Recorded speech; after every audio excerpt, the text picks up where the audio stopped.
Assalamualaikum warahmatullahi taala wabarakatuh. Kita sambung lagi kelas matematik tingkatan 2. Okay, hari ini kita masih lagi bab 9. Okay, kita nak habiskan bab 9 hari ini. Laju dan pecutan. Okey, hari ini kita nak masuk standard pembelajaran yang terakhir untuk bab 9, iaitu standard 9.2.2, melaksanakan pengiraan yang melibatkan pecutan termasuk penukaran unit. Okey, so soalan contoh-contoh yang akhir ni ialah berkaitan dengan pengiraan yang melibatkan pecutan, dan kita nak ada soalan juga, ada contoh juga yang kita perlu tukar unit. Okey, saya nak kamu buka buku teks, rujuk muka surat 181. Okey, kita teruskan dengan contoh. Okey, nota dah tak ada untuk kelas hari ini, terus kepada contoh. Okey, contoh yang pertama, tukarkan 420 M per min per min. Okey, kena baca, kena faham lah. Min ada dua kali. Okey, 420 meter per min kepada unit. Okey, kita nak tukar daripada meter jadi km. Minit sama. Okey. So, yang kita nak tukar meter jadi kilometer. Okey, so kena ingatlah penukaran unit. Okey, meter. Okey, yang asal ni meter. Kita nak tukar jadi kilometer. So, meter kita nak tukar jadi kilometer. So, kita buat operasi apa? Kena ingat balik. Penukaran unit, meter tukar jadi kilometer. Kita bahagi dengan apa? Okey, bahagi dengan 1000. Yang ni kena tahu dulu. Yang ni dah belajar dah. Sekolah rendah dah belajar. So, bahagi dengan 1000. Okey, langkah yang pertama, kita tulis dalam bentuk pecahan. Itu dalam bentuk kadar. Okey, 420 M per minit per min ni. Okey, 420 M per min per. Okey, per ni tukar jadi pecahan. Okey, per. Nampak kat sini. Per min. Nampak dua kali min. Atas satu, bawah satu. Okey. So, bermakna 420 meter per min ni. Kita tukar jadi bentuk macam ni. Yang pertama per min. Yang kedua kita tukar jadi simbol bahagi. Dua kali bahagi. Nampak tak? Okey. Per min bahagi min. Yang ini benda yang sama kita tukar jadi tulis dalam bentuk macam ni. Okey, seterusnya. Okey, 420 M tu bermakna 420 darab dengan 1 M. Okey, darab dengan 1 M. Langkah yang kedua kita tukarkan, kita asingkan 420 okey dengan meter, bermakna 420 darab dengan 1 meter. Okey. So, step yang seterusnya baru kita tukar unit. Meter nak tukar jadi kilometer tadi, kita buat operasi apa? Bahagi kan ni? Dekat sini bahagi. Jadi, langkah yang seterusnya, cara nak menulis 420 meter darab 1 meter tadi. Okey, 1 meter tadi kita tukar jadi kilometer. Cara nak tulis dia macam ni lah. 420 darab 1 meter nak tukar jadi kilometer, bahagi kan? So, darab dengan 1 per 1000. Ni 1 per 1000. So, unit sekarang dah tukar jadi km. Kita dah tukar jadi km. Okey, lepas tu yang bawah ni macam biasa balik, tiru balik. Tulis balik per min. Okey, kat sini saya tak ada tanda per, kamu tambah per lagi nah. Okey, per min. Saya ulang balik. Step yang ketiga, 420 darab. Okey, meter nak tukar jadi kilometer, bahagi dengan 1000. So, kita tulis 1 per 1000. Unit dah tukar, meter jadi km. So, per min. Masih tak hilang per min ni. Letak tanda per lah. Okey. So, luar kurungan, bahagi lagi dengan min. Okey. So, seterusnya 420 darab 1 dapat 420 per dengan 1000 km. Okey, unit dah tukar sekarang. Per min. Okey, ni masih ada per. Kat sini masih ada per. Okey, letak tanda per. Per min, tutup kurungan, bahagi dengan min. Okey, so bila kamu bahagi 420 bahagi dengan 1000, dapat 0.42 km. 0.42 km. Okey, so nampak tak? Dah tukar dah unit. Meter jadi km. Okey, 0.42 km per min. Okey, sekarang bahagi kan? Okay, nampak tak bahagi? So, kita tak boleh selesai. Bahagi kita tukar jadi darab. Macam biasalah. Bahagi tak boleh, kita tukar jadi darab.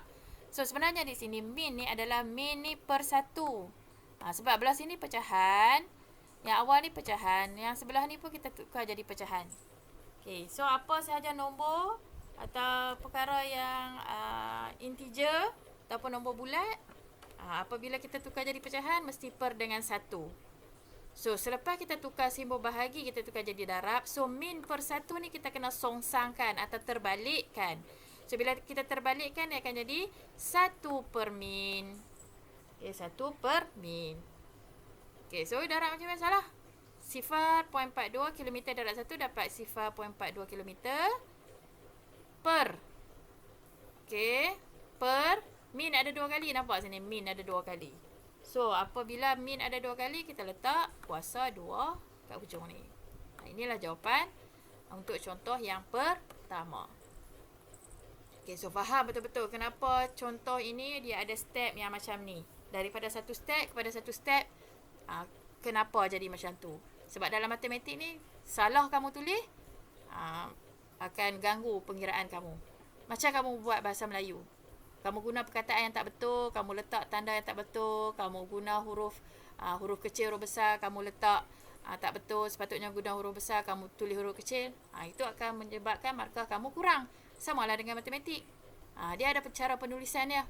So, kamu kena tahu daripada satu step kepada satu step, kenapa cara penulisan dia macam tu. Ada kurungan, simbol, tukar simbol, daripada bahagi jadi darab.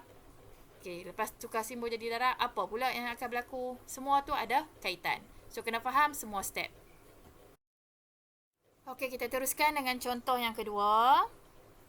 Okey, Rani berbasikal selama 3/4 jam dari rumahnya ke festival kebudayaan yang diadakan di bandar dengan perubahan laju 18 km per J.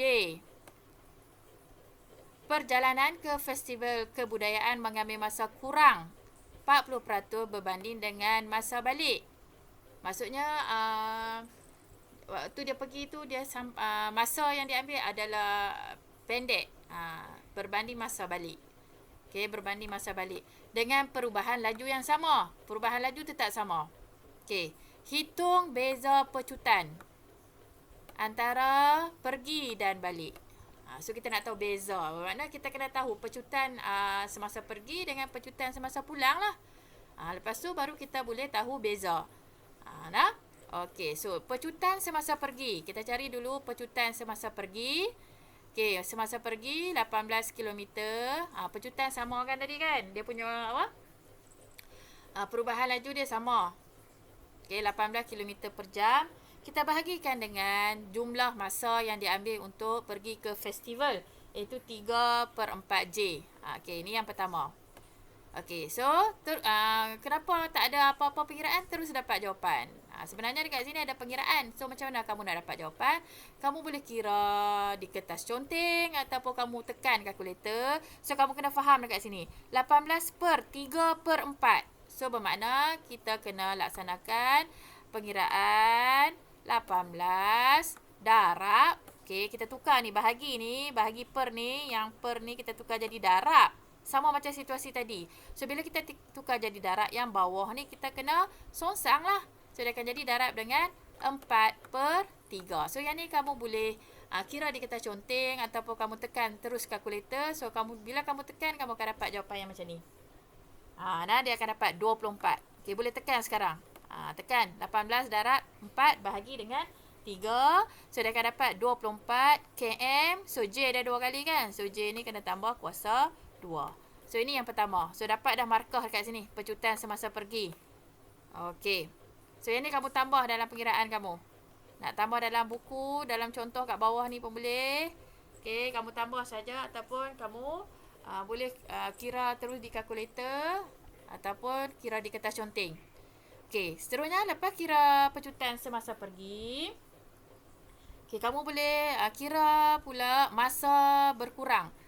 Masa berkurang maksudnya pergi, masa dia, tempoh masa berapa, pulang tempoh masa dia berapa. So, masa berkurang, dalam penyataan tadi kata 40%.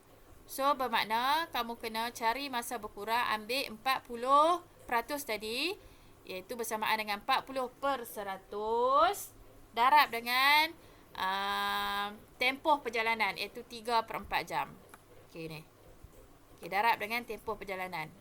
Okey, so 40% darab dengan 3/4 J, dapat 0.3 jam. Pun dapat dah markah kat sini. Dapat dah markah. Okey, dua pengiraan yang kamu buat dah dapat markah. So, dapat masa berkurang, maksudnya masa pi dengan masa balik tu tak sama tempoh dia. Masa pi dia lebih cepat berbanding masa pulang. Okey, masa diambil semasa pulang. So, bermakna kamu kena ambil masa awal yang 3/4 tu. Okey, 3/4 jam ni 3/4 jam lah. Okey, yang dalam penyataan. Okey, kamu tukar jadi jam. So, 3/4. Tukarlah. Bahagilah. Dapat 0.75. So, 3/4 ni bersamaan dengan 0.75. Tolak dengan yang kamu cari tadi ni. 0.3 jam. Nah. So, 0.75 tolak 0.3. So, dapat 0.45 jam. So, ini masa yang diambil semasa pulang. So, bermakna pengiraan kat sini pun akan dapat markah lagi. Okey. Seterusnya, pecutan semasa pulang. Okey, so dah tadi dah kita kira pecutan semasa pergi. Bila kita dapat masa yang diambil semasa pulang, baru kita boleh kira pecutan semasa pulang. So, kita ambil jarak sama. Okey, 18 km per J. Bahagi dengan ni lah. Ni 0.45 yang kita cari tadi. So, semua nilai yang kamu cari, dia ada kaitan untuk cari nilai yang lain. So, kalau salah satu nilai silap, habislah soalan ni. Mungkin kamu dapat markah 1 atau 2 saja. So, kita teruskan untuk mencari pecutan semasa pulang. Okey, 18 km per J sama saja. Bahagi dengan 0.45 J. Okey, yang kita cari tadi. So, tekan saja kalkulator yang ni. Okey. So, bila kamu tekan kalkulator, dapat 40 km per J. Dapat lagi markah kat sini. Okey, so yang terakhir, soalan nak cari beza pecutan. So, pecutan semasa pulang dengan pecutan semasa pergi. So, apakah beza pecutan tersebut? Okey. So, 40 km per J. Okey, 40 km per J kuasa 2. Okay, kita tolak dengan 24 km per J kuasa 2. Yang kita cari tadi. Ni yang awal, pecutan semasa pergi. Yang ini, 24 km per J. Pecutan semasa pulang, 40 km per J. So, tolak sebab nak tahu beza. So, bezanya ialah 16 km per J kuasa 2. So, banyak step untuk contoh yang kedua ni. Okay, so nanti buat soalan, perhati. Tengok, rujuk balik contoh. Step-step tu. Dan kalau kamu tengok, perhati betul-betul daripada setiap step, kenapa jadi macam ni, kenapa jadi macam ni, kamu akan boleh faham. Tapi kalau kamu hanya salin semata-mata, tidak faham kenapa step ini jadi macam ni, serunya kenapa jadi macam ni, itu tak betul lah. Kamu kena faham. Semasa kamu menyalin nota tu, kamu kena tahu daripada satu step kepada satu step, kenapa nilai dia dah berubah. Kenapa nilai dia jadi macam ni. Itu yang sepatutnya yang kamu buat. Okey? Okey, kita dah sampai ke contoh yang terakhir untuk kelas hari ini. Okey, contoh yang ketiga. Okey, Sami memandu dengan kelajuan 70 km per J. Dia menambah kelajuan keretanya kepada 100 km per J dalam masa 30 minit. Hitung pecutan. Okey, hitung pecutan. Dalam dua, untuk soalan ni ada dua. Hitung pecutan untuk A dalam kilometer per J per jam. Okey. Untuk B dalam kilometer per J per saat. So, maknanya kamu kena buat penukaran unit. Okey, kita tengok macam mana nak selesai soalan contoh A dahulu.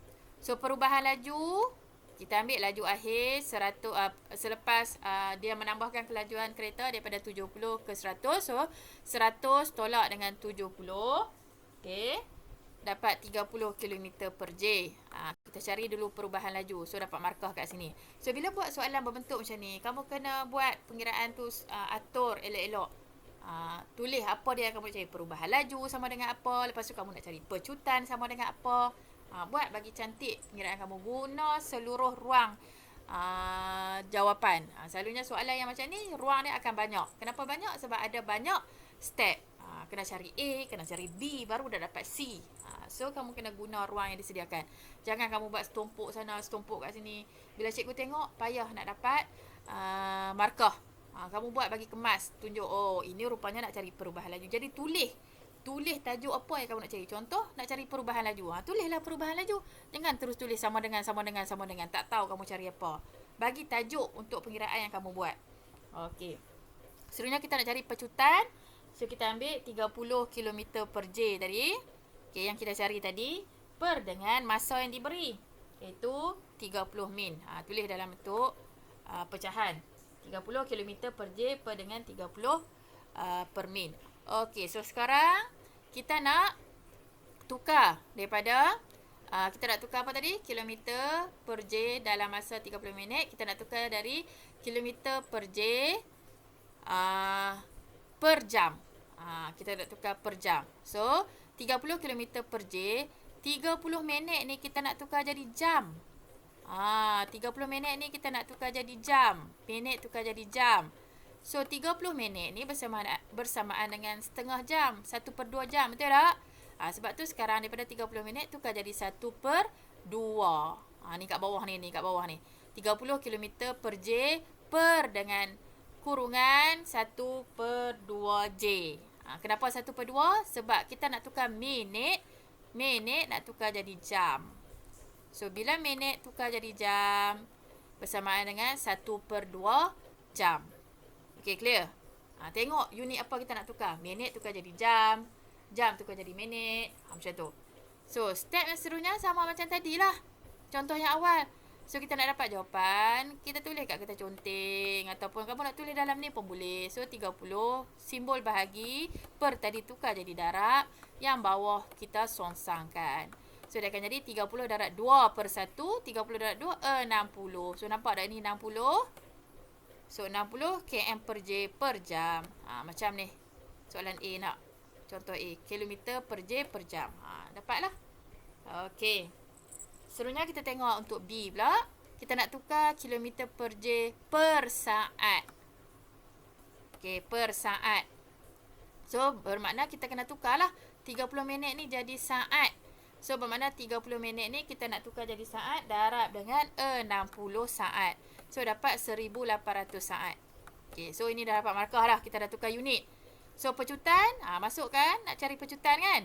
So, masukkan dalam pengiraan formula 30 km per J. Sama saja yang atas ni. Kita bahagi pula dengan 1800 S. Sebab nak tukar dari minit jadi saat. So, bahagi dengan 1800 S. So, tekanlah kalkulator 30 bahagi dengan 1800.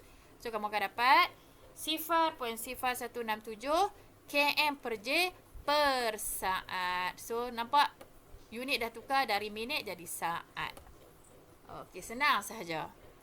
Okey, so pengiraan kamu kena tersusun. Nak cari perubahan laju, tulis tajuk perubahan laju. Nak cari pecutan, tulis pecutan. Nak cari masa, tulis masa. So, kamu atur sendiri. So, bila cikgu tengok tu pun cikgu dah tahu dah. Oh, pelajar ni nak cari apa sebenarnya. So, kamu atur sendiri pengiraan kamu tu. Okey? Okey, so kita dah habis. Kita dah sampai ke penghujung bab 9. Okey, sebenarnya dalam contoh, dalam buku teks ni ada lagi penyelesaian masalah. Yang tu saya nak kamu baca dan fahamkan sendiri nak. Dalam slide saya tak tunjuk. Okey, so saya nak kamu fahamkan penyelesaian masalah. Dalam buku teks, muka surat 183 sehingga muka surat 184. Ada 2 contoh penyelesaian masalah. Yang tu kamu fahamkan sendiri. Ada 3 contoh. Contoh 18, contoh 19 dan contoh 20. So, dalam slide saya tak tunjuk. Kamu sendiri ambil tanggungjawab untuk faham dan baca Dan tak perlu salinlah dalam buku. Untuk penyelesaian masalah ni sebenarnya sama dengan yang tadi juga. So kita sebenarnya dah buat contoh-contoh yang berkaitan dengan penyelesaian masalah. So saya nak kamu ambil tanggungjawab sendiri untuk faham dan baca penyelesaian masalah contoh 18, 19 dan 20 di muka surat 183 hingga 184. Okey, sebelum kamu menyiapkan latihan untuk hari ini, saya nak kamu salin intipati bab tajuk 9 yang kita dah habis hari ini, iaitu tajuk laju dan pecutan. So sebenarnya dalam tajuk ni kita ada belajar dua lah, iaitu laju, okey, dan juga pecutan. Okey, awal kita belajar laju. So nak cari laju, kita ambil jarak bahagi masa. Okey, ingat lagi tak? Ni, segitiga yang saya suruh kamu salin, iaitu nota. Okey, ingat balik segitiga ni. Okey. So, lepas kita dah tahu mencari laju, kita belajar pula laju purata. So, laju purata, bila ada perkataan purata, kamu kena cari jumlah. Beza dengan laju, jarak bahagi masa. Tapi bila laju purata, ada perkataan purata, bermakna kita tambah jumlah jarak bahagi jumlah masa. Bila ada purata, kena cari jumlah. Jumlah jarak, jumlah masa. Maksudnya kita kena tambah jarak dia berapa kilometer. Dari A ke B berapa kilometer, B ke C berapa kilometer. Tambahkan kedua-dua jarak tu. Begitu juga dengan masa, kamu kena tambahkan. Itu beza laju dengan laju purata. Dan yang kita baru habis belajar ialah pecutan. So sekiranya pecutan dalam arah pergerakan tetap, pecutan itu adalah kadar perubahan laju yang terhadap masa. Pecutan ada dua yang kita belajar. Itu pecutan itu sendiri. Okey. Dan satu lagi, lawan kepada pecutan apa dia? Lawan kepada pecutan ialah nyah pecutan. So, dalam pecutan ni ada banyak sebenarnya yang kita dah belajar. Tukar unit. Okey. Yang tadi kita baru belajar tadi, tukar unit tu. Okey, dan kita juga belajar macam mana nak cari pecutan. Lepas cari pecutan, kita tukar unit pula pecutan. Dalam pecutan tersebut, kilometer, daripada masa jam jadi minit, minit jadi saat. So banyak sebenarnya dalam pecutan. Nota ni sangat-sangat ringkas. Sebenarnya kita dah belajar banyak. So kita dah habis bab 9. Okey, saya harap kamu dapat memahami apa yang kita dah belajar dalam bab 9. Okey, so kita dah selesai bab 9. Sebelum kamu masuk bab baru, pastikan kamu siap semua yang berkaitan dengan bab 9, nota, contoh dan latihan. Dan hari ini saya nak kamu siapkan menjana kecemerlangan. Okey, buka buku tab muka surat 185. Okey, saya nak kamu buat soalan nombor 1, 2 dan 3 sahaja. Okey, kamu buat soalan nombor 1, 2 dan 3 sahaja. Okey, so kalau kamu ada tertinggal mana-mana nota dan contoh dalam bab 9, tolong siapkan. Rujuk balik video yang saya telah siapkan. Okey, kalau kamu tertinggal tak apa, kamu tulis saja. Sebab lepas ni kita nak masuk bab yang baru iaitu bab 10. Sebelum kita masuk bab baru, pastikan kamu dah complete, lengkapkan apa yang kita dah belajar dalam bab 9. Kalau kamu tak sempat nak siapkan, kamu tolong kira, kamu tolong tinggal berapa muka surat. Agak-agak sendiri nak tinggal berapa muka surat. Sebab next class kita akan masuk bab yang baru. Pastikan kamu lengkapkan bab 9. Okey, gunakan masa kamu sepenuhnya dengan membuat latihan-latihan dan juga menyalin nota serta contoh yang telah saya ajar dan berikan. Okey, semoga apa yang kamu belajar hari ini dapat menambah ilmu dan pengetahuan kamu, dan kita akan sambung lagi kelas untuk tajuk yang baru iaitu bab 10. Okey, selamat belajar dan jumpa lagi. Assalamualaikum warahmatullahi taala wabarakatuh.